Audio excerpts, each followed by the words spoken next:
Okay, Oscar and BAFTA fans, Paul Sheehan at Gold Derby, and we have a treat. We've got one of our best predictors on the site, Patrick O'Rourke, who just won the Visual Effects Society Awards contest.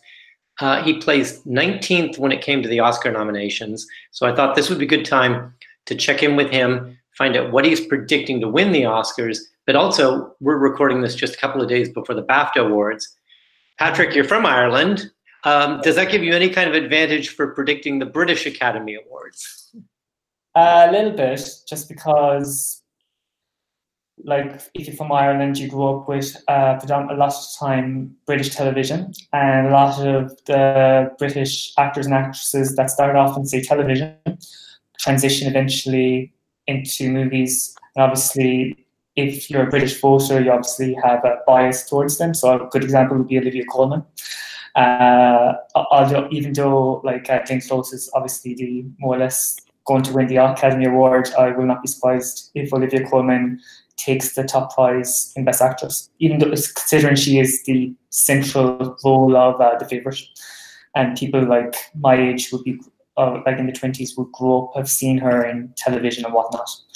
So yeah, you get an attitude like what preference. So like obviously Bohemian Rhapsody would be good because whether you're from England or Ireland, you grew up with Queen music, so obviously that was would be a big tendency for Bohemian Rhapsody as well. So yeah, I was surprised that Bohemian Rhapsody didn't get nominated for Best Picture by the BAFTAs. Yeah, I was very surprised. Yeah. I was very surprised. But I do have it for editing though at the moment. What about Rami Malek? Yeah, and for Rami Malek for Best Actor.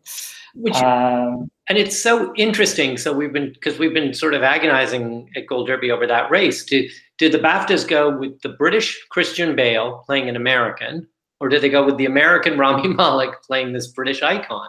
And so, why Rami Malek for you? I think Christian Bale, he is such a fantastic actor, but he's also a little divisive as well. Some things he says, it's quite polarizing. So I know Rami Malek, he does the rounds, so all the junkets and all the interviews. He's quite charismatic. He says the right things to the right people. Even though I personally was not a big fan of Bohemian Rhapsody, I could not fault Rami Malek's performance of Freddie Mercury. So I definitely think he has a slight edge. And as well, Vice, even though he's so good, Christian Bale, and he's really overdue the Best Actor win. The movie itself is a little polarizing. He's not the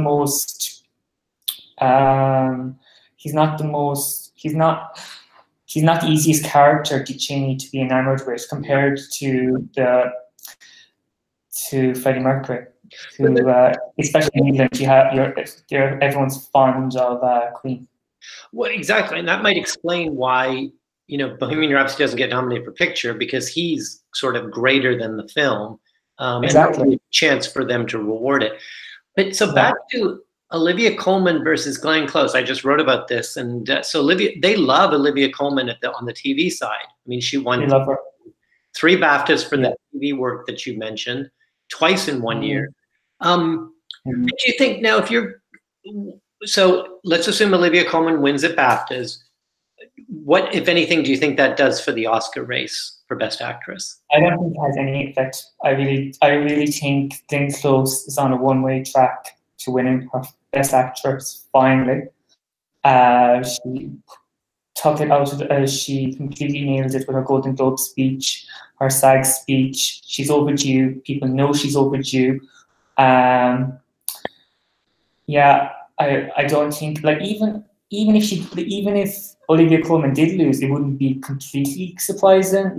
Take Julianne Moore for Still Alice. Still Alice was not very well shown at lots of theatres in both England and Ireland.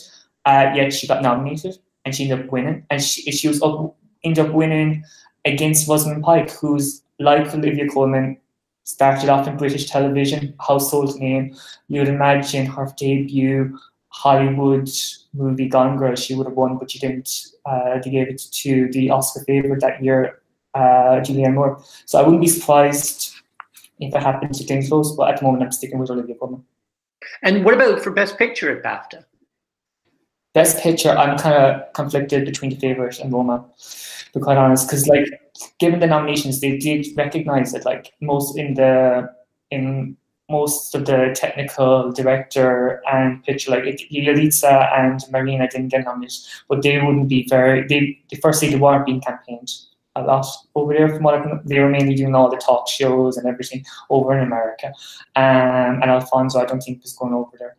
Like broadcasting it. It was, but like I do think like since the Oscar nominations and everything, people are, and since it's been on Netflix as well, like even people I know from England and Ireland, like they're watching this like small Mexican movie and they're like blown away by like the cinematography, the plot, the acting. So I wouldn't be completely surprised that it would take Best Picture, but at the moment I'm in favour just because. In 2018, what was the biggest movie like in Hollywood? The British movie, apart from Bohemian Rhapsody, it was The Favourite, and it got like the amount of nominations itself shows how much BAFTA has recognised it. And also in the British Independent Awards, like just a few weeks ago, where it won the most awards, like it just shows the popularity in London and in England in overall, like for that movie. So at the moment, I'm sticking with The Favourite. But do you think Cuarón wins Best Director? Absolutely. I'm just looking. Spike Lee. I don't think Spike Lee is going to get it. At the most, maybe Paul Pawlikowski, just because they do like their foreign language movies over there. Okay. Like I remember the year Jennifer Lawrence. Like I had her Jennifer Lawrence winning it, and then all of a sudden Emmanuel Levy like, oh, it's like this French. Right. They like their French movies. They like their Polish movies. They like. I think they're snobby like the BAFTAs. Right. They like staying with the Europeans. Like, and that's one thing that Glenn Close has in her favor. Like, The Wife is a European movie. That's right. And predominantly it's set in Stockholm, like in Europe, and like. So that's a great insight into even for the Academy Awards because it's become more international. Yeah, so you mentioned about that there's sort of the preference for European, which I have to admit I was surprised how well BlacKkKlansman did in nominations, and I think that told me it was going to be stronger at the Oscars than we thought. But then Beale Street, they were completely indifferent to Beale Street. So without Regina King in supporting actress, who are you predicting is going to win the BAFTA?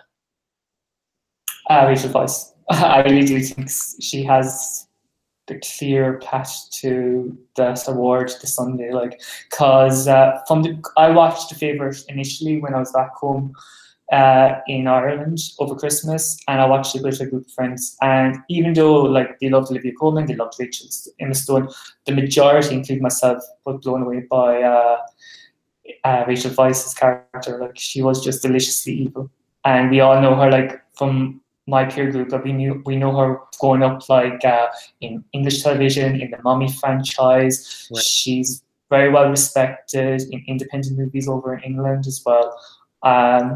I don't like if Amy Adams maybe had like one or two more scenes and big like maybe a monologue or something, she might get it because she is overdue as well. But I can't really see anyone else in that category taking down Rachel. Surprising, Rachel Weisz has never won at BAFTA. And what about for supporting actor? Who are you thinking is going to win? I'm thinking Richard E. Grant at the moment. Yeah, I'm taking him just because he is such a well-respected British actor. This is his chance to give him an actual BAFTA for in the movie as well. They want to support him. Mahershala, I'm tempted to put Mahershala in, but Green Book. Let me just check. I don't think. I'm just think like Green Book. The backlash, like that's even trickled over a little bit, like in the England and Ireland. Like I see it on my social media feeds. Like we're not completely like obliviated from what you see over in America as well. Like I don't know. Well, I'm just thinking like when there's an English person there, especially it's a veteran English person, they often go for it. I might be somewhat biased because I personally prefer that performance as well, and I personally think he's a little bit premature to win his second Academy Award. Right. After Moonlight as well. So I may change, but at the moment I'm going for Richard E. Grant. But now, you mentioned, that's interesting you mentioned that, because it's, I think, a mistake I make sometimes in my predictions is letting my personal feelings sway. That's very, yeah.